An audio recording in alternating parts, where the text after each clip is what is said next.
Hello, and welcome back to Hoop Shooting the Breeze, our show all about the hoop shoot. We're kicking off our fourth season this year. This is episode one with past participants, volunteers, people involved with the hoop shoot program. My name is Nathan Springberg, and I'm pleased to introduce to you a very special guest of ours, the new Kentucky State Director, Kay Hendricks. Thanks for joining. Thanks for having me, Nathan. Excited to have you on, hear a little bit about your journey in the hoop shoot, and just get to know you some more. So let's jump into it. As a longtime volunteer of the hoop shoot program, could you share a little bit about what makes you stay in the program and why you love it so much? Okay.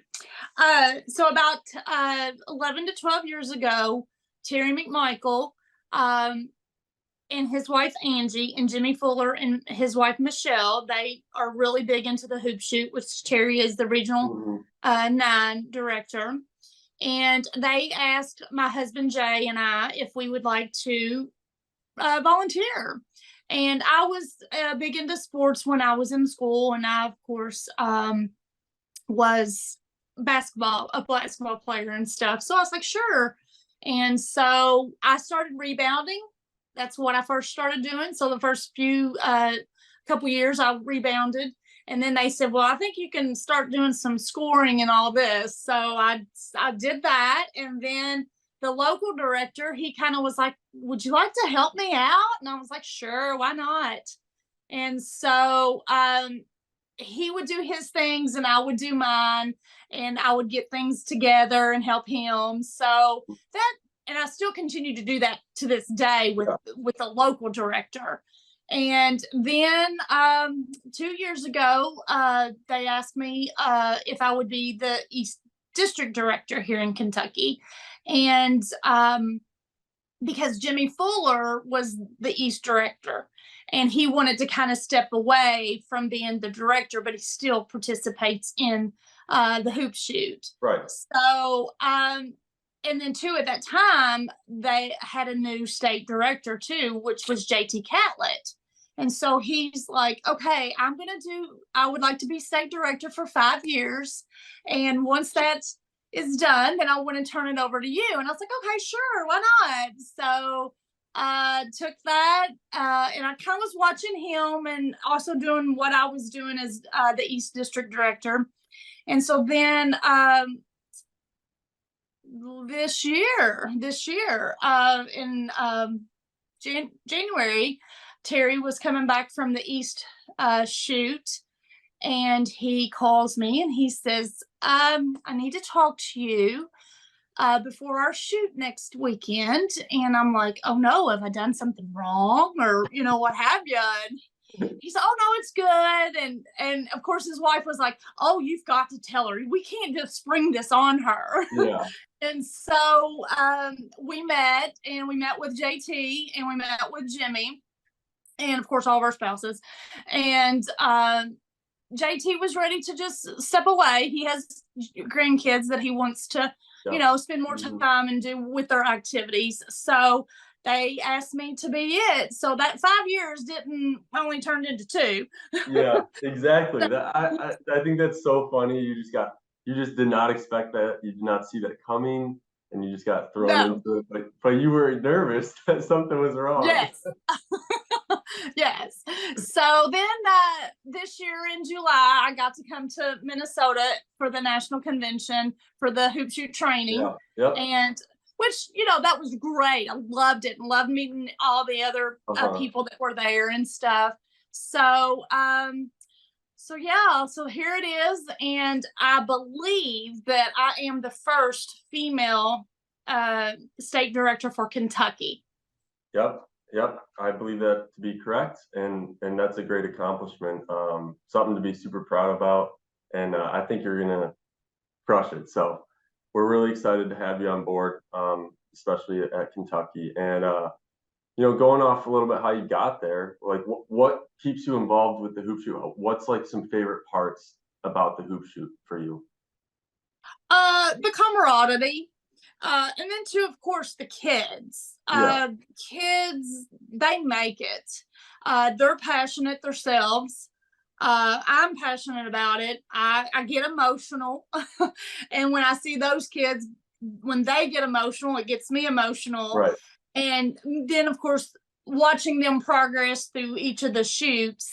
And then, of course, their families. You get to know their families. That's a big thing, too. And you see that they want to make sure that they get to each level. Mm-hmm. And then, of course, the elk members. And you get to know elk members from all, of course, all my or lodges here in the state, but then Mm-hmm. also when you get to go, like when I went to national Yeah. convention Yeah.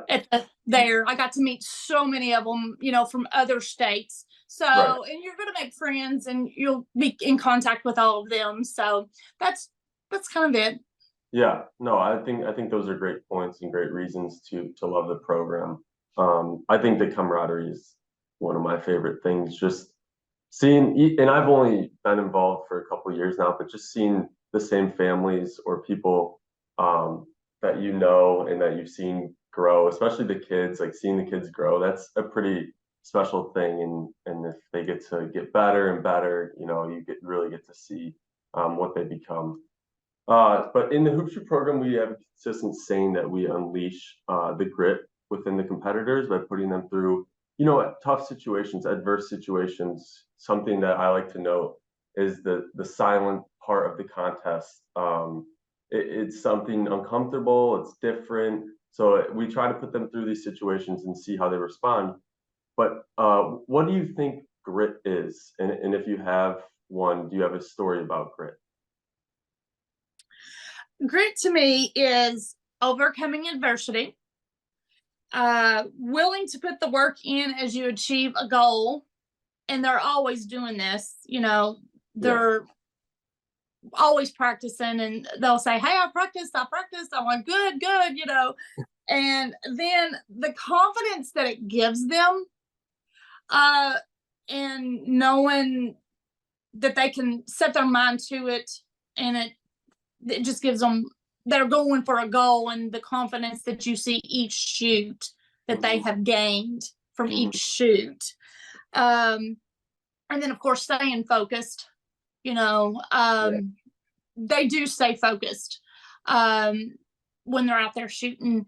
And I haven't really seen a grit that I probably have, I should say. Yeah. Yeah. But to actually sit there and think, And remember the oh, situation. so at this moment, I don't recall one at this, particular moment. I'm sure it'll come as time moves on. There's probably going to be a few moments in your hoop shoot director career where where you remember them and you'll notice being like that person overcame something in that moment and they're better for it now. So um, grit's really something important to the program, and I thought those were some great answers right there.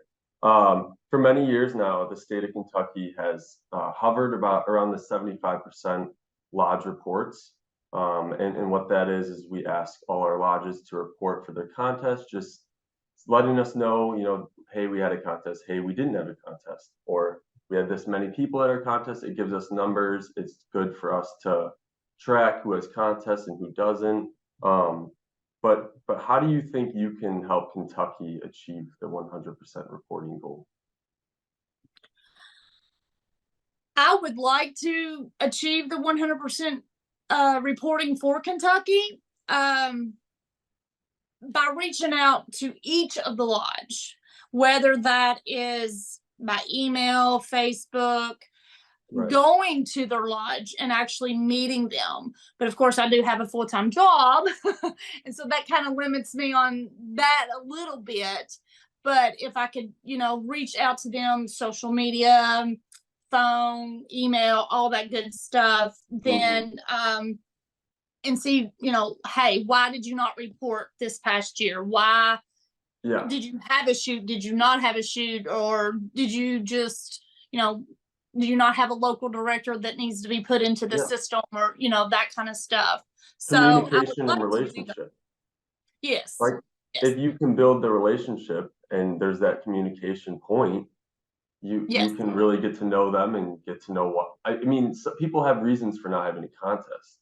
Yeah. So even knowing why they don't have it, you can build hopefully by year, being like, okay, maybe we can do this year to get closer to the contest. Things, even small things like that. So Yeah. thought, Yes. so those are your two key points: communication and relationship, you'd say. Yes. Okay. Yes. Yep. Yeah, I agree. I think that that's something that I noticed in the states that do have the 100% reporting. They do a terrific job. They know all of their lodge directors. They send constant emails out or some sort of form of communication, whether it's text or email. But that is what is the difference maker, I believe. Speaking of goals, do you possess any goals for the state of Kentucky as a hoop shoot program? I do, of course, the 100% reporting, if at all possible, Mhm. and then get more elk volunteers participating Yeah, and volunteering, um, and of course, more students, shooters participating, and let them know, how much fun they can have and how much this can give them confidence yeah, and for later on down in their life. yeah. So, and that would probably be also my goal as a whole for the whole hoop shoot. The hoop shoot program entirely. And, Yeah, and yes, yes, yeah. Just increase in participation, and we've talked about it before, but COVID shifted things a lot. It definitely played a factor in the participation numbers of the hoop shoot. I think people found new hobbies, new mhm, things to do, found out that they can be at home a lot more and they enjoy that privacy and whatnot. But yeah, I think kids getting out and especially putting in a contest that puts you through something different. There is nothing quite like the hoop shoot program out there. So I do think getting them in a situation, it's still athletic, still fun. The whole point of it is to have fun. yes, There's nothing past that. Like if you don't do well, it's still fun. Like yes. so, getting them in that situation is something that I believe people should try to do. What would you say to any Elks thinking about starting a hoop shoot at their lodge or taking on the role of a lodge hoop shoot director? I would strongly advise it. One, you're gonna, to take on the role for the local director, it's going to be rewarding for you. Mhm. Um, then you're going to get to meet so many other people, and not just your lodge members, your families in the community. So I would strongly recommend it. And then if there's a new lodge that is formed, um, I would I would strongly recommend that they would participate in it too. Yeah. Okay. Well, any words of wisdoms for hoop shoot students, kids returning to the court for this year? Any words of advice? Um, I would say practice as much as you can, Yeah.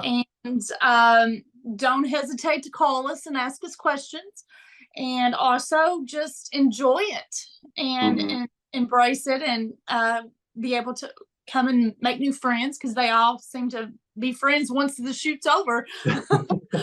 Exactly. I mean, Oh, that's the biggest part, the camaraderie, the friendships built, and things like that. But there really is, there's no pressure.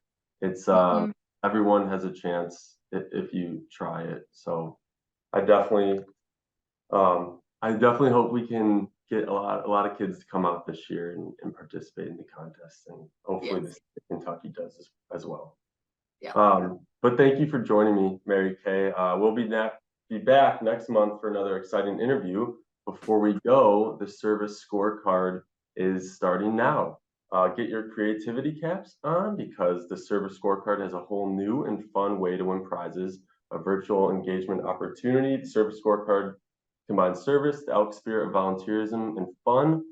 Participants have a chance to win a $100 donation to the charity of their choice and some hoop shoot swag. So yes, please participate. Mary Kay, do you care to do the honors to share this month's theme? Yeah, I sure will. So October's theme is off the court with service projects based on being active in your sports and in your community. Please visit enf.elks.org/service-sc to participate. Awesome. Thank you so much. Thank you again. For all the viewers out there, be sure to subscribe to our channel for more fantastic ENF content. And if you like the show, leave a thumbs up on this video and let us know what you think in the comments. Until next time, best wishes.